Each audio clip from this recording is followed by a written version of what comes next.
They live among us. On the surface, completely normal.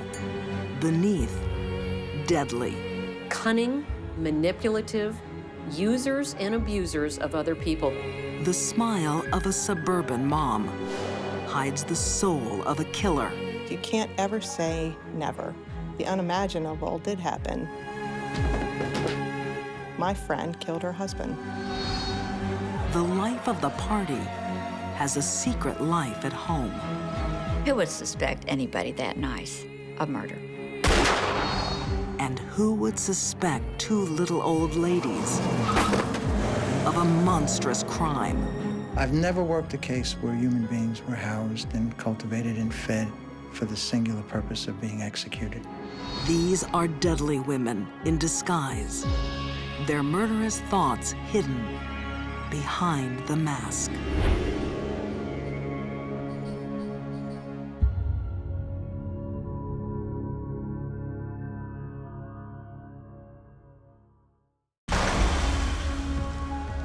Hollywood, California. Movies and money lure dreamers chasing a glamorous life.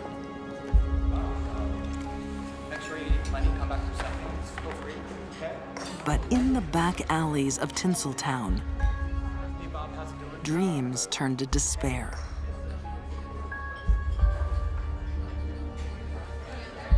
Among the destitute, a ray of hope.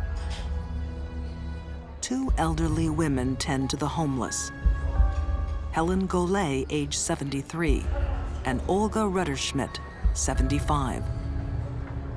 They made them feel warm, secure, comfortable, fed, clothed.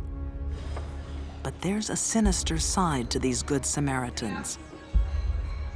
They felt no guilt or shame for what they did, which enabled them to do it so well and for so long. Helen and Olga have no charity and no mercy. They are cold, ruthless killers. This goes beyond homicide. This goes beyond just a simple murder. Two old ladies. Just doesn't compute. It's just almost, beyond belief that these two women would be doing this. No one would suspect them of anything. A fatal mistake.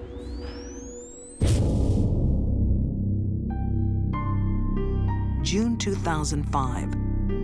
A broken body lies in a dark alleyway, victim of a hit and run. It was a man who was hit by a motor vehicle in Los Angeles by accident. Insurance investigator Ed Webster has seen these tragic accidents many times. There's nothing at first blush that would make one think it was suspect. It looks like 50-year-old Kenneth McDavid was run over while changing a bike tire. A cruel, terrible death. When a tire hits the chest, it's going to crush the chest cavity, and it's going to cause the ribs to break and to puncture the lungs, and it's going to cause massive internal bleeding in both chest cavities. Ed Webster can see something odd about the crime scene. The tire was not flat, so it wouldn't require changing, and there were no tools around. It was just his bike. Also unusual, McDavid is lying down when he is hit. Whenever a body is found on a roadway and appears to have been run over, I always ask the question, why were they laying there on the roadway? Were they injured prior to being dumped on the roadway and then run over? Were they taking some drugs or alcohol, something that impaired their judgment? Ed Webster follows a hunch and starts digging. Soon, he hits a lead. Kenneth McDavid is a vagrant. 2 years ago, he moved off the streets into an apartment. And in fact, he lived in an apartment that was rented by Helen Golay, and she was taking care of him for 2 years. Helen Golay, one of the two nice ladies from the soup kitchen. They housed and fed McDavid, and they're the sole beneficiaries of his life insurance. There was absolutely no reason to expect that they would, under the normal course of events, outlive this man who was healthy, 20 years younger than them. Even stranger, Helen and Olga have insured Kenneth McDavid for $1 million. They're making an investment, and the only way that they can collect on that investment is if this man dies. So it's either a homicide or they are the luckiest two women in the world. LAPD Detective Tennis Kilcoyne is also suspicious, uncovering more policies in McDavid's name. So slowly we start getting information from these insurance companies, and we start learning that there's more and more policies on Kenneth McDavid, with Helen and Olga as the beneficiaries. All I need is your signature. Altogether, the policies add up to nearly $6 million. Helen is listed as McDavid's business partner. Olga is fiancée. The women are arrested for insurance fraud. But that's only the tip of the iceberg. We've got two little old ladies. They're involved in this insurance scam. These guys are ending up dead. Is that we're missing something. We're missing a big piece of the puzzle here. That piece could be the car that ran down Kenneth McDavid.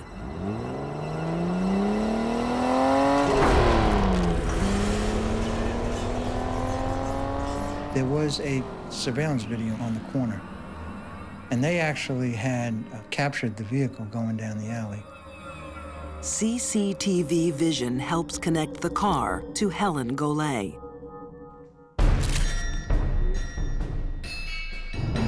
The police forensic team go to work. For 2 days, they went over this vehicle with a fine-tooth comb. They put it up on a rack. They did a lot of different things. The lab found some old, dark spots under the vehicle that tested positive for blood. Does that look like blood? What most people don't realize is that bits of hair and skin and clothing and blood can be deposited up on the inner nooks and crannies of the vehicle. It's very difficult to destroy DNA. Ultimately, they called me a week or two later and said it was positive to Mr. McDavid's DNA. And it was at that time that everything started snowballing. It's damning evidence. Two little old ladies are two little old killers. These women were sociopaths. They were out for personal gain at the expense and abuse of others. Then insurance investigator Ed Webster takes a shocking phone call. The traffic cops asked me if I had ever heard of Paul Vados. And then he told me that the same two women had claimed the body of Paul Vados, and Vados was also killed in a hit-and-run accident several years before. This isn't a one-time murder. It's a business. On the streets of Los Angeles, police arrest some unusual suspects. Two little old ladies wanted for murder. Two 70-some-odd-year-old women who, for all intents and purposes, could be your grandmother. It just defied anything. At the age of the perpetrators, frankly, the gender of the perpetrators, the helplessness of the victims, the amount of money involved, the cold-blooded nature of the killings. I mean, it had everything. Helen Golay and Olga Rutterschmidt seem to take a special interest in the homeless. But when one homeless man ends up dead in a hit and run, police get curious. We had really put a nice little puzzle together. We found the vehicle that they used. We connected Mr. McDavid's DNA to the undercarriage of the vehicle. LAPD also discover a motive. Helen and Olga have insured Kenneth McDavid for nearly $6 million. They proved to us what they really are, just common thugs. These two seniors, aged in their 70s, have killed before. An LAPD officer makes a shocking connection. 6 years earlier, another homeless man was found dead in a Hollywood back alley. Mr. Vados was killed in an almost identical fashion. Run over in an alley, dark, in the middle of the night, appeared homeless, and two little old ladies that come looking for reports and information. Sure enough, when the file was pulled, the same two little old ladies were identified as Helen and Olga. Now come on, this is going to be your new home. The truth is unthinkable. Over here. Victims are being raised like cattle for the slaughter. So comfortable. You're going to have food. This is I've worked a lot of cases. A lot of cases where people have done horrible things. I've never worked a case where human beings were housed and cultivated and fed and groomed for the singular purpose of being executed. tea for Ken. Sure, milk and sugar, Ken? The men are groomed for 2 years to beat California's state insurance law. Under the law, life insurance policies are difficult to contest on the company's part after 2 years. For LA Times reporter Paul Pringle, few stories horrify like the hit-and-run grannies. One of the most chilling things about this case is that Helen and Olga could have a relationship with these victims for so long, a close relationship, even a caring relationship, and apparently never come close to bonding with these people, and then to murder them in cold blood. Helen Golay's appetite for money knows no bounds. Helen was pretty well off and had a lot of real estate investments and lived in a high-end neighborhood and was doing very well for herself. She didn't need to do this. Her concerned charity worker act is just a mask. She actually despises those less fortunate. Helen looked down on anyone that wasn't an individual of wealth and substance.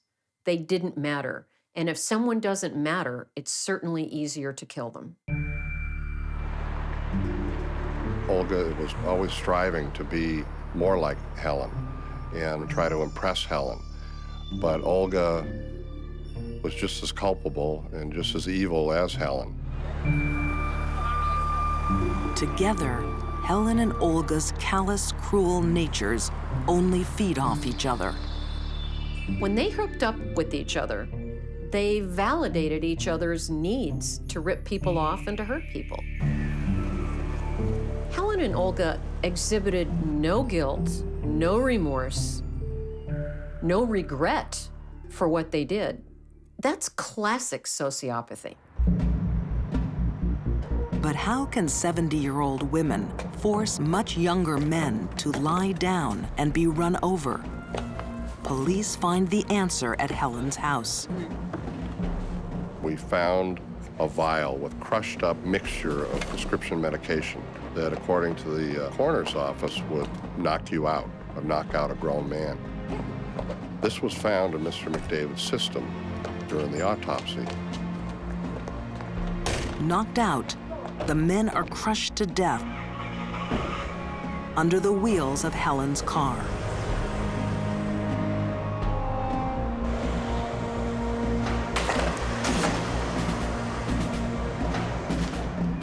It's the final act in a long, disturbing murder plan. Helen and Olga were convicted of first-degree murder in both killings, been sentenced to life in prison without possibility of parole. Helen Golay and Olga Rutterschmidt have their mask of kindness stripped away. Kind old ladies, are cold, monstrous killers. The motive was purely money. They had no personal interest or satisfaction in killing these people. This case is off the charts. I keep coming back to that 2-year period that they had to sort of ranch these victims. Never bonding, no empathy, no sympathy. As soon as the clock ran out, they killed them.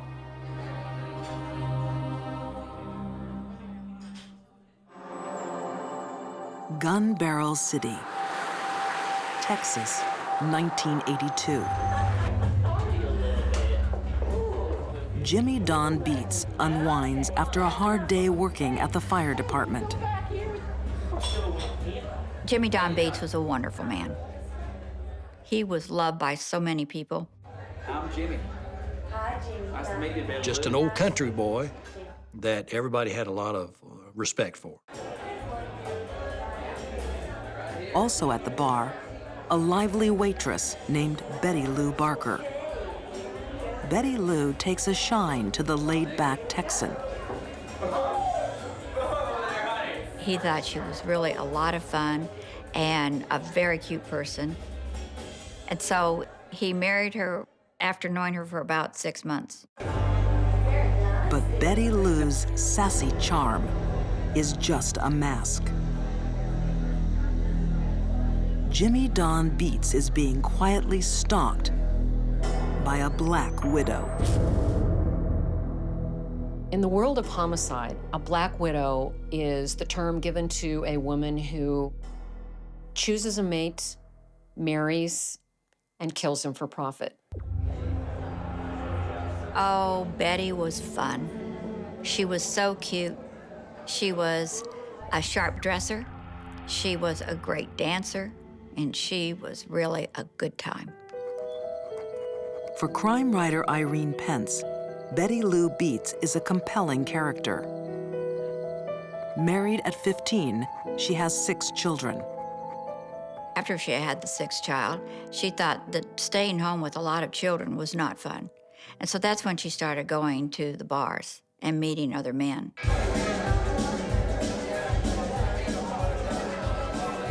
Betty Lou's bar hopping is too much for her husband of 18 years.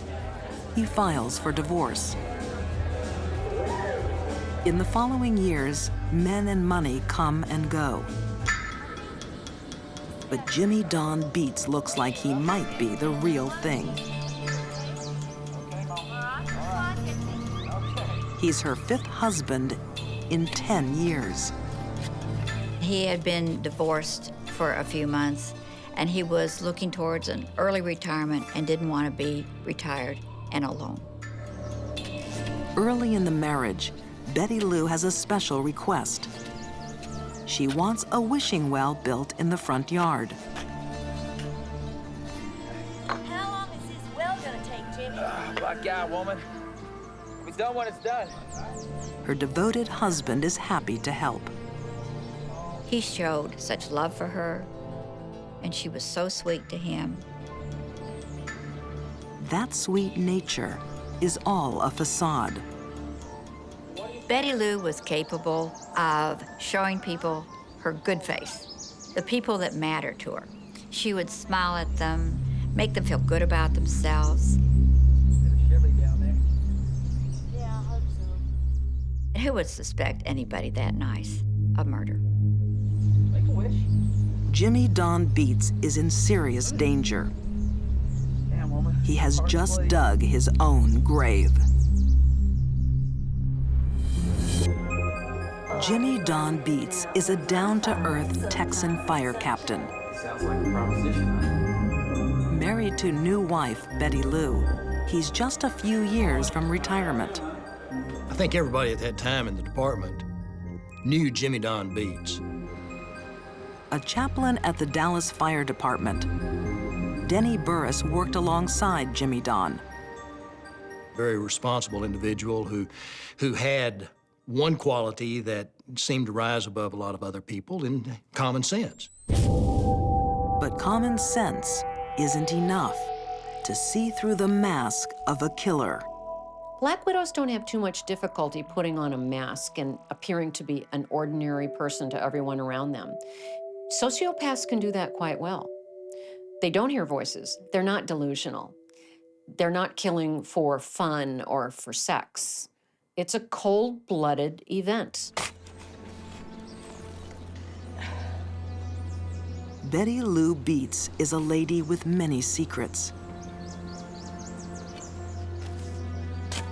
Her last husband, Doyle Wayne Barker, hasn't been seen for a year. Because he's buried in Betty Lou's backyard.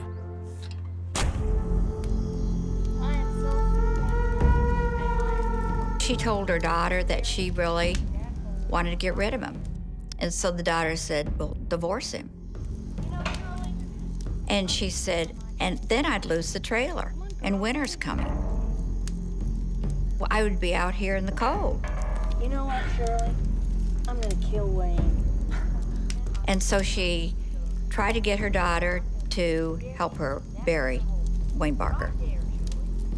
Betty's daughter, Shirley, is shocked. But her mother is a strong woman. Betty Lou will do the dirty work. Her daughter just has to help clean up.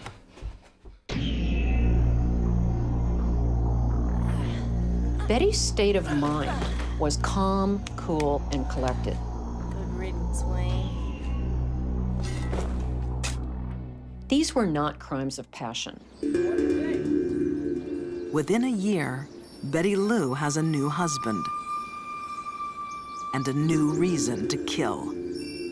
With a husband, if he had money, she could get it by murder him, then she would murder him. Well, go on, make a wish. Oh, making a wish. He was probably the wealthiest of her husbands. He had a house that was all paid for, a boat that was all paid for. There was a lot of monetary gain to kill Jimmy Don. 6 months into their marriage, Jimmy Don goes missing. I received a call that morning that Jimmy Don had apparently drowned in an accident out at Cedar Creek Lake. His fishing boat is found drifting on the lake, empty. While the search goes on for days, no body is found. All that remains is an air of suspicion. They found it very strange that Jimmy Don turned up missing in the first place because he was a very careful boater. He didn't take any chances. Betty didn't act normally for a grieving widow. She made the statement, if they don't find Jimmy Don, when can I expect to begin receiving benefits? For me, it was like just kind of aghast that she would even ask something like this. This is only the third day that we've been out there. It's gonna be big enough, Jimmy. It'll be big enough. Jimmy Don Beets is not at the bottom of the lake. It's gonna be beautiful. You wait. When it's finished, After 4 days building Betty's wishing well, he falls into bed, exhausted. The Black Widow moves in for the kill. Bye-bye, Jimmy.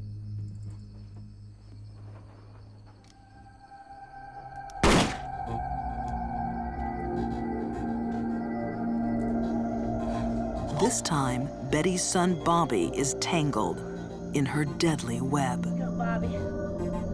She has her well, Go there, Jimmy. and now she has her wish. A husband buried beneath it. Bye-bye, Jimmy. Bobby? Bobby? Bobby was so afraid that something was going to happen to his mother, knowing now she had actually killed her husband. There, is that his medicine? Is that his collar medicine? Betty gets Bobby to finish the crime. It's to put in the boat, Bobby, okay? It's to put in the boat. He takes Jimmy Don's fishing license, his glasses, and his heart pills, what's the fishing line? puts them in his boat, and sets it adrift on the lake.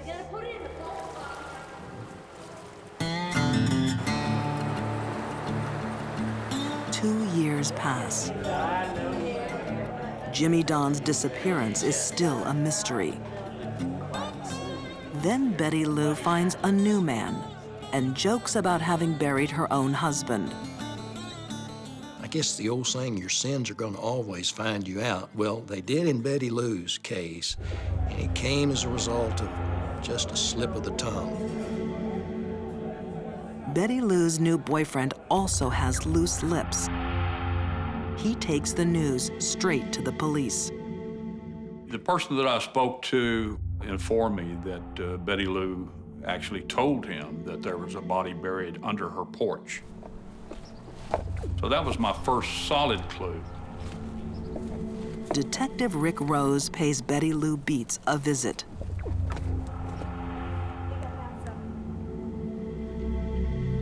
Underneath the wishing well, he finds a body. It's missing fire captain Jimmy Don Beets. Out back, another surprise. The body of Doyle Wayne Barker. Most people don't expect a woman to kill two husbands in the same house with the same gun over a period of 3 years. I don't think Betty thought for a minute that she would get caught.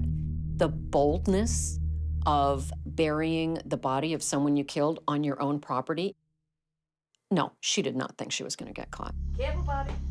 All right, go Arrested for murder, Betty Lou will do anything to save herself.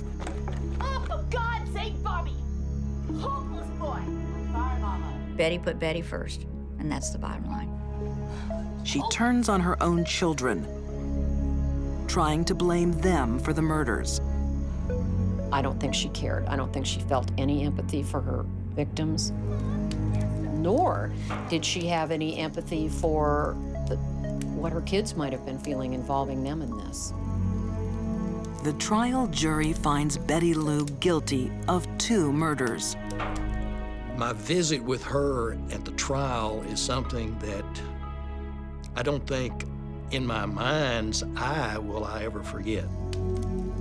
I don't know how you can describe the eyes of that lady. Her stare was just a glaring type of stare. And her eyebrows weren't raised, but they were just staring. Betty Lou's deadly past is finally exposed.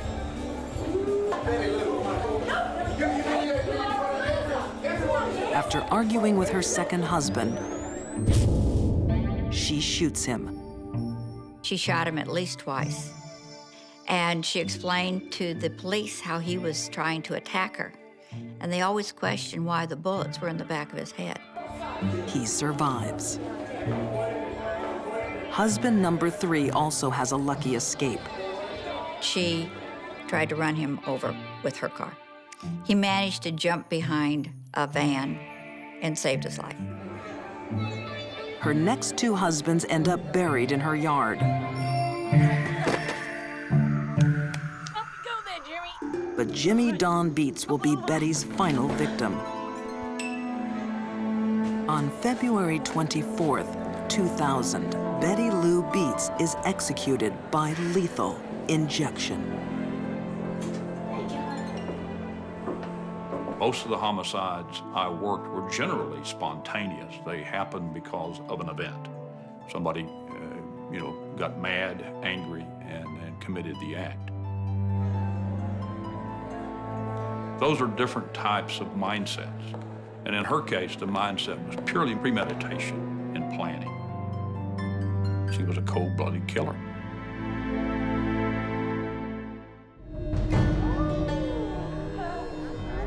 At a resort in Maryland, a wife is poisoning her husband. In the middle of a crowded room. This murder is just theater. It was Valentine's weekend, and we had a special murder mystery party going on. Enjoying the mystery dinner, Kim Rico and her husband, Steve.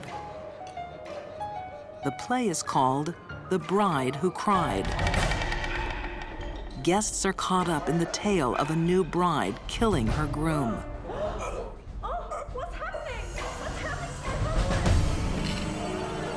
But there is one other woman in the room with her mind set on murder. Most people who want out of an unhappy marriage get a divorce. That wasn't good enough for Kim. It's the last thing you expect to get a phone call in the middle of the night. When the phone rings in the middle of the night, you know it's not anything good. My wife answered the phone, kind of roused me a little bit and said that there was an incident in Steve and Kim's room. Kim's requesting that you come down there as soon as possible. It's disturbing news for Mike and Maureen Miller. They're close friends with Steve and Kim Rico. There's been a fire at the resort.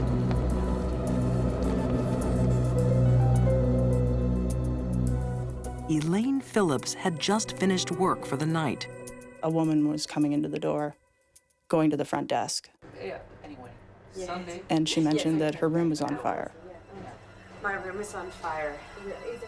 The woman is Kim Rico. She was very calm. She wasn't talking whatsoever. It wasn't like a shaking or a shock. It was just calm. Oh, what college are you in? Staff leap into action. Come on. Let's go. Yeah, come on. Nothing like this has ever happened before. As soon as we got outside, there was a smell in the air. You could tell there was something was burning somewhere.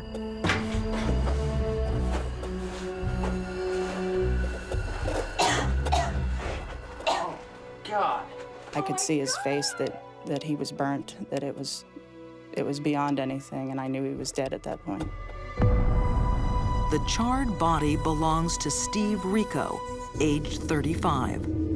Steve was my best friend since 7th grade. Corny as it sounds, we're kind of each other's brother that we didn't have. Distraught, the Millers rushed to check on Steve's wife, Kim. I didn't expect her to be anything less than just an hysterical woman whose husband just passed away. She was the exact opposite, just exact opposite. On the day he dies, Steve Rico is desperate to save his marriage. Kim's just laid it on him that, you know, I want a divorce. A few months earlier, Mike took a troubling phone call from his good friend. He was upset, I mean, crying. I could hear his voice quivering. I mean, he didn't want to lose her. That was his life. The Millers had introduced Steve and Kim. Kim was a very gregarious type personality. She was very outgoing, very friendly. Everybody liked her. My wife set up a double date. He was kind of smitten by her. He thought she was attractive. Just basically hit it off, and from that point on, started dating. Soon they marry and have a daughter. 9 years on, Steve is still in love. Can you help me? What are you, a baby? But Kim is no longer the bright, outgoing woman he married. She is cold and distant. Kim's true Valentine is not Steve Rico. It's a 23-year-old Marine sergeant named Brad. She's having an affair. Kim wrote Brad a letter the day that she left for her weekend with her husband about how much she loved him and couldn't wait to spend her future with him. Steve has no idea about his wife's betrayal.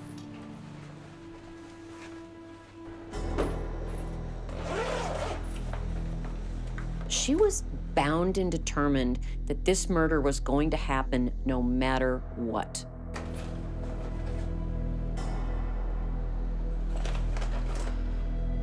This suburban mother is a cold, calculating killer.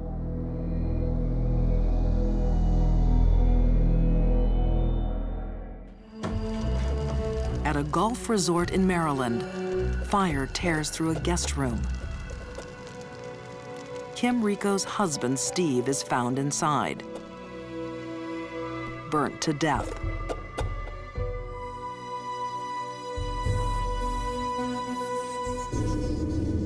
Prosecutor Robert Dean says it all looks like a terrible accident. She claimed that he was sloppy drunk and that he wanted to have sex. So she said they got into an argument and she left for a few hours. Stop it! No! And she said she drove around and got lost. And that she then returned to the cottage and saw that it was full of smoke. And then she reported the room was on fire.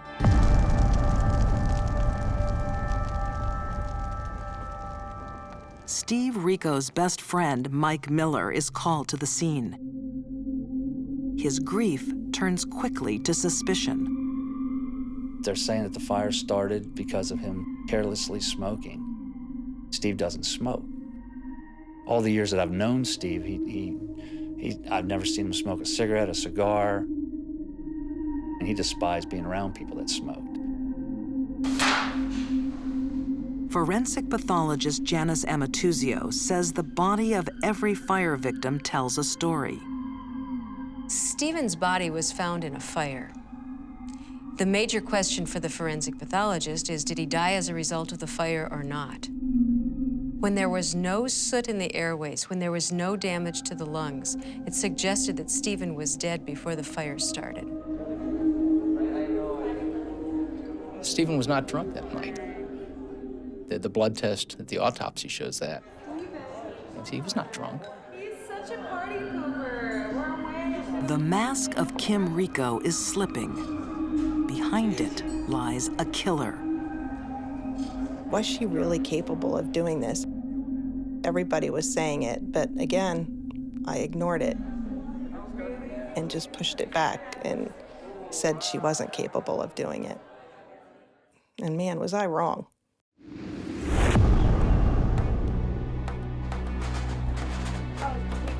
Police follow a lead to Kim's workplace. Kimberly Rico was what they call a scrub tech. She worked in the emergency room of local hospitals in the Washington, D.C. area. She has access to a very dangerous drug. She did indicate that she knew how to end her husband's life and that she could actually get her hands on a substance that would kill him. A deadly substance used by anesthesiologists in emergency and operating rooms. Succinylcholine. This would be the only logical explanation as to what brought about Stephen Rico's death, because there was nothing else wrong with him. His body organs were in fine shape, there was no trauma. It had to have been this.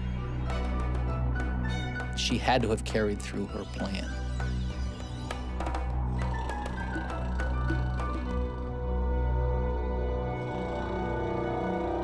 She snuck up and attacked him with a hypodermic syringe, knowing full well that the burning of the body would cover up any puncture wound. Succinylcholine is a fast, lethal drug with a terrifying twist. This agent just simply causes paralysis. It does not alter your level of consciousness.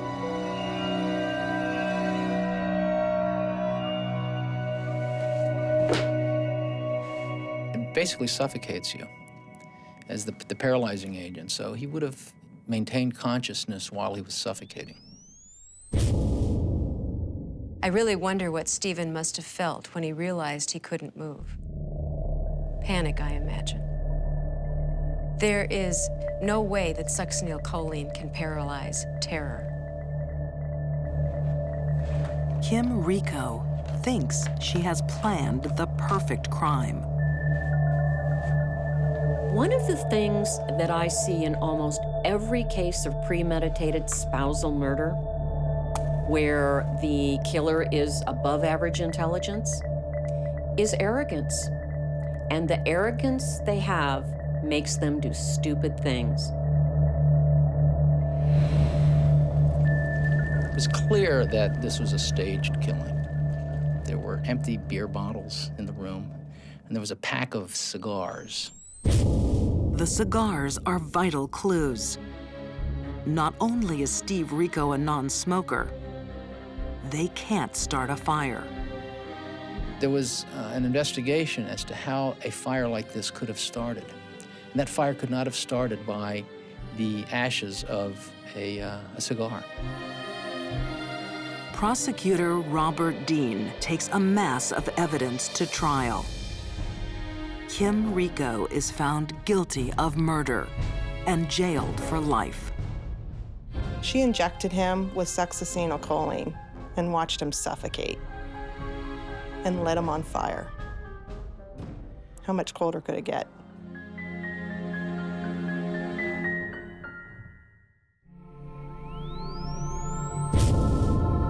I think one of the saddest things about this story, it really touched me how much her husband truly loved her, didn't want to lose her, and was doing what he could to try to make things better. And she still killed him.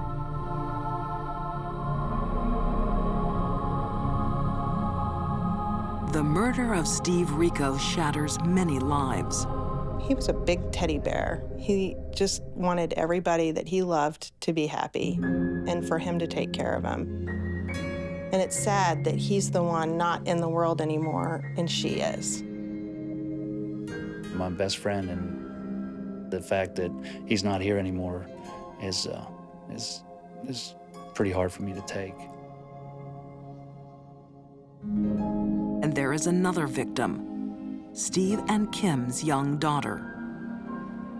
Because of her mother's obsession with this younger man, because of her mother's desire to get herself out of this marriage, this little girl, lost her father and lost her mother too. Her child is a victim of her crime and is forever going to wonder what side of the family is telling her the truth. Is it true that her mother was unjustly accused?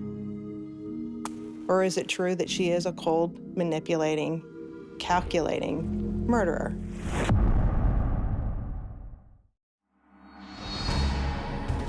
These deadly women were hiding in plain sight.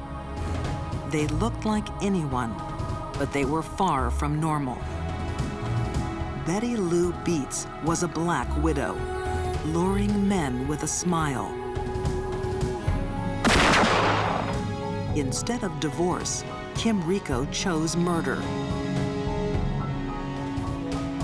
While Helen Golay and Olga Rutterschmidt were just little old ladies, helping desperate men to die. You'll never notice them until it's too late. Lurking behind the mask are the coldest killers of all.